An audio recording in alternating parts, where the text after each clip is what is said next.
through those places and spaces where it's just too crowded, too confined, or where you will have close contact.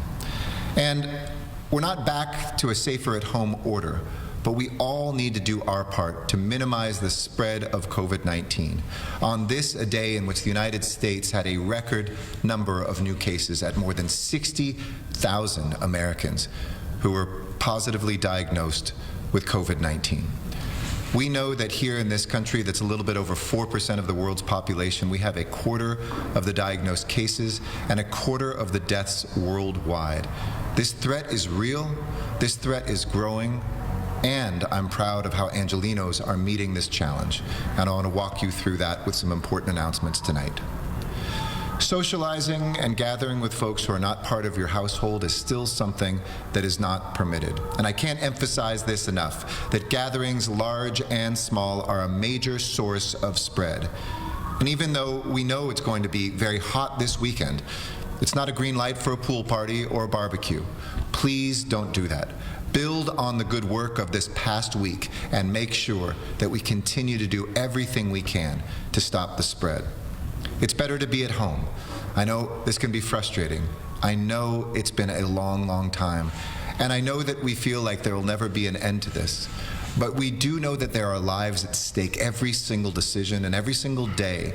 And so everything that we do can take a life, but everything we do positively can save a life. We want you to know that not everyone has access to staying cool at home this weekend. And so I wanted to announce tonight that for seniors and people with serious health conditions, we know that this heat this weekend can pose serious threats, which is why in partnership with LA County, we will have cooling centers available for the public in the Valley, Canoga Senior Center, and Sherman Oaks East Valley Adult Center, as well as in South LA at the Slauson Multipurpose Center. And you can find the locations of each of these at emergency.lacity.org/heat. The centers will be open this weekend on Saturday and Sunday from 12 to 7 each day, and everyone who comes will be screened, required to wear a face mask, and must follow strict physical distancing orders. But these will be places of refuge for those who would be endangered by this heat, but still need to stay safe from COVID-19. Again, these centers are only for people who would be at a health risk staying at home during this pandemic and this heat wave. So don't misread our abundance of caution. Please do not go outside, gather with others, and put lives at risk. What we do now to avoid gatherings and put on masks will pay dividends for all of us down the road. And even in the short term, we're beginning to see some hopeful signs, even as we still see dangerous ones amongst us. If we make the right decisions, today we'll move closer to getting this virus under control again. And we'll be able to safely reopen things like our businesses and schools sooner, keep our economy going, and save lives and livelihoods. We need both individuals and businesses to act as part of this. So especially to our business leaders, we need you to continue doing the work of making sure your clients, your customers, and of course your employees are safe. So let me speak to business owners for a moment. Thank you to the vast majority of businesses. I shared with you a couple days ago that just 2 weeks ago, county inspectors were finding as much as 50% non-compliance, whereas that compliance has gone up to 90 to 98%. And all the protocols which are there for your safety and for all of our safety are easily found at coronavirus.lacity.org/business. We know that there are still, though, some businesses that are not following these protocols, and that's risking spreading the virus and preventing other businesses from opening or staying open. As part of our general enforcement work, the City of Los Angeles inspectors went to 539 businesses yesterday, and we found 97% compliance. That's good news. And to those 3%, we need 100% compliance. In the last 2 weeks, we've also received complaints through 311 and our helplines, 288 complaints about non-compliant businesses not following the public health rules necessary under this COVID-19 crisis. These complaints are then referred to the city attorney, and I would encourage folks to please let us know. We can send city inspectors out and find businesses, but it's easier if we know where we've seen non-compliance and we can help people comply. Again, we educate, we encourage before we enforce. So please call us and help us help all of us with this crisis at 311 or at coronavirus.lacity.org/violation. The city has then called these businesses to remind them to follow the rules, and if necessary, city workers conduct additional in-person visits. We're taking COVID-19 as seriously today as we did on day one, and we need businesses to as well. Today's COVID infection threat level remains at orange. That means the risk is high, and you should assume that everyone is infectious. Continue to stay at home as often as you can, telecommute if you can, and participate only in essential activities. A move to red is bad news. It indicates that things have worsened and will likely return to a mandated safer-at-home order. We're even seeing this in cities across the country that are talking about this tonight. But if we're successfully flattening the curve, we could return to yellow.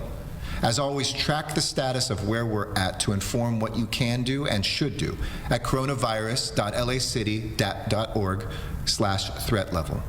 And these threat levels aren't arbitrarily set. They are based on the data and the science, which we look at carefully all the time. 6 of the 7 main indicators are still headed not in the right direction. But we do have some good news to report. A week ago, our infection rate was 1.26, meaning the average person infected another 1.26 people. Today, the county estimates that's down to 1.01. Almost under that magical threshold of less than 1. So keep that work coming that you've shown this past week to be able to press that curve back down as we have done successfully before. But we know that the virus is still spreading. If we can keep that number, get that number, under 1 and keep it there, then we'll see the prevalence of the virus decline and see improved case numbers. Along those lines, let me share today's case numbers. The county shared that today, 2,667 new infections of COVID-19 were recorded, and 834 of those were in the city of Los Angeles. That brings the county total to 127,358 cases, and a slight reduction in the overall number of cases this week from last week. The county also tragically recorded 51 deaths. These deaths have started to go up, as I mentioned. It's a lagging indicator. So the 2 or 3 weeks ago burst in cases is now also being reflected in increases in deaths. In fact, this week, the 281 tragic deaths in our county, 281 friends, colleagues, neighbors, that level we haven't seen in 5 weeks, where it was also 281. Of the deaths, of the 51 deaths that were recorded today, 32 of those were people over 65, 14 were between 41 and 65, and 3 were between 18 and 40. A sobering reminder that COVID-19 can kill you regardless of your age. And as a reminder, just a few weeks ago, 30% of new cases were 18 to 40-year-olds, and now that number is at 50%. So my plea is to our younger Angelenos between 18 and 40 to continue to do your part. So many of you are, but we've seen a dangerous rise in numbers there, and nobody is invincible. This virus can kill anybody, even without pre-existing health conditions and under 65. Hospitalizations have been climbing, but new admissions have been increasing at a steadier rate. It had risen as high as 2,032 this week. Tonight, it's down again slightly to 1,995 patients, 26% of which are in the ICU and 17% on ventilators. Across the county in our general emergency hospitals, there are currently 405 available beds, including 292 acute care beds and 113 ICU beds. We've had those numbers be as high as 1,000 available beds. Today it's 405. But ventilator supply remains strong and steady with an available inventory of 1,148 available ventilators. Together with the Department of Public Health and the Department of Health Services, we continue to closely monitor our surge capacity of all bed types and have confidence in the next few weeks that we can surge if necessary, but I hope you will do the work with me to make sure we don't have to surge because of the good work we are doing. The percentage of tests that are coming back in Los Angeles right now positive is about 9.3%, which is above where we were in late May at 8%. It's not as dramatic as we're seeing in other places where it's as high as 28 and 35% in cities like Phoenix and Miami. But any trend up is always something we watch carefully. And the 7-day average of new positive tests is about 10% positive, slightly down from earlier this week when it was 11%, but nevertheless higher than where we want it to be. Today at city and county testing sites, we tested 20,000 people. This week we set records for the most tests we've ever done. And over the course of this week, we will test more than 110,000 people. There's no question there's been surging demand. All tests are booked up for tomorrow. Sundays are always off, but we will be adding tests tonight for Monday. And I want to walk through what we are doing to make sure that people still have access to testing, which is an important weapon in this fight. At city sites, to continue to quickly meet the demand, I'm proud to announce that next week we will add 18,000 additional tests, which is a 25% increase. Remember, I shared with you just 2 days ago we had increased a week ago by almost 50%. This is another 25%. And this is partly made possible by the reopening of the West LA site at our Veterans Administration. That will open next Friday.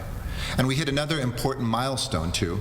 The city and the county together have now tested more than 1 million people through our drive-through and walk-up testing sites, in addition to as much as 500,000 more tests that have been done through clinics and done through providers as well. But I'll reiterate, if we want to keep this up, we need more direct federal help. And I join mayors and governors across this country asking for national leadership to help us. We shouldn't have to stand up our own testing. We shouldn't have to pay for our own testing. We need your help. We need your direct help, whether it's the supply chain, whether it's the laboratories, or whether it's the direct financial assistance. And we're fighting for that in the next coronavirus relief bill. Several months ago, I enacted an emergency order requiring all skilled nursing facilities in the city of Los Angeles to offer testing, and where they couldn't, we filled the void. We were the first big city in America to do that, and the first big city in America to check off that list at 135 skilled nursing facilities across our city. I'm convinced it's one of the reasons we saw deaths come down and some of our mortality rates come down, because so many of our senior citizens living in those facilities most at risk were dying.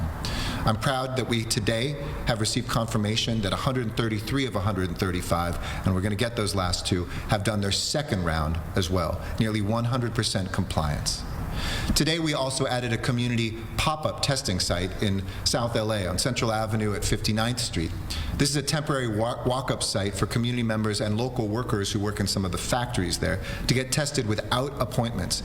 And more than 400 tests were offered today, and we're going to keep popping those up any place the county shows us that there's been surges or outbreaks in COVID-19 across the city. And in our public housing developments, we've already brought pop-up testing to nearly 1,100 people in 3 different sites, and we're well on our way to offering comprehensive testing at every single public housing development in the city of Los Angeles for every one of those residents who wants one. The guidance on who should get tested is clear. If you think you've been exposed to COVID-19, go get tested. The city is still testing anyone with or without symptoms, but tests should be prioritized for people who have symptoms, who believe they've been exposed, or who are essential workers or work in a high-risk environment. I said it, and I know it picked up some headlines, but I'll say it again. A test is not a passport to party. It's not an excuse to go out. It is not something you do after you broke the rules. If you get tested, you still need to wear a mask the next hour because you could get infected. And please avoid gatherings with people outside your household. It's as simple as that. And you can also, I'd like to remind you, get a test from your doctor. If you have any symptoms, and it is by law asymptomatic as well, that you are allowed to have tests, and we encourage you to do that through your own providers, where then if you do come back with a positive test, they can best serve your health as they do year-round. CVS and community centers also have sites, as well as new state sites that have popped up. To find any of the nearly 100 sites now available to help you get a test, please go to coronavirus.lacity.org/testing.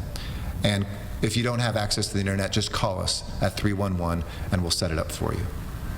From day one of this crisis, this city has not rested in serving you and providing you with the services you depend on, and on mitigating the suffering that people are feeling because of this economic downturn. It's why we modified our parking enforcement regulations. We offered a moratorium on evictions. We launched a microloan program to help small businesses, which I look forward to growing and expanding with grants soon. And that's why we are also launching the largest rent assistance program in the country. Along with my colleagues, the City Council, led by our City Council President, Nuri Martinez, we will roll out on Monday the rent assistance program of $100 million that will go directly to landlords and directly help our renters. It provides $2,000 to our hardest hit households. It gives financial relief not only to those who rent, but those who rent to them. Eligible tenants have to just do three things: live in the city of LA, show the financial impact that COVID-19 has had on them, and earn less than 80% of the average income, the area median income we call it, in Los Angeles City.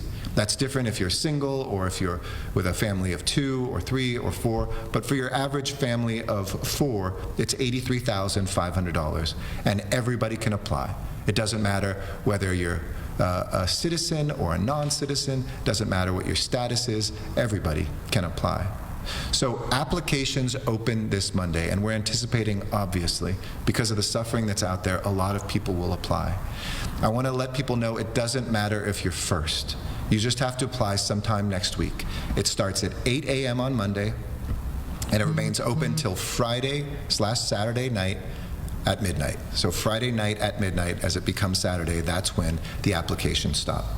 You can go to HCIDLA, that's HCIDLA.lacity.org on Monday to apply, and you can check out this weekend the frequently asked questions